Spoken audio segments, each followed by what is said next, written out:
നരകം കാണുന്ന സമയത്ത് പേടിക്കാത്ത ഒരാളും ഇല്ല. നരകത്തെ സംബന്ധിച്ച് സയ്യിദുനാ റസൂലുള്ളാഹി സ്വല്ലല്ലാഹു അലൈഹി വസല്ലം തങ്ങൾക്ക് ജിബ്രീൽ അലൈഹിസ്സലാം ഒരു ദിവസം വന്ന് വിശദീകരണം നൽകിയപ്പോ നരകത്തെ സംബന്ധിച്ച് പറഞ്ഞു തരാൻ വേണ്ടി പറഞ്ഞപ്പോ പറഞ്ഞു, നബിയേ, നരകത്തെ പോലെ ഒരു തീയും ഇല്ല. അല്ലാഹു സംവിധാനിച്ചിരിക്കുന്ന ഏറ്റവും വലിയൊരു തീയാണ് നരകം.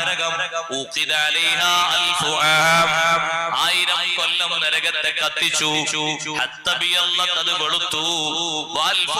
പിന്നെയും 1000 കൊല്ലം കത്തിച്ചു. അങ്ങനെ ചുവന്നുപോയി. പിന്നെയും 1000 കൊല്ലം കത്തിച്ചു. നരകം കറുത്തിരുണ്ടുപോയി. ഇന്ന് നരകം കറുത്ത കളറിലാണ്.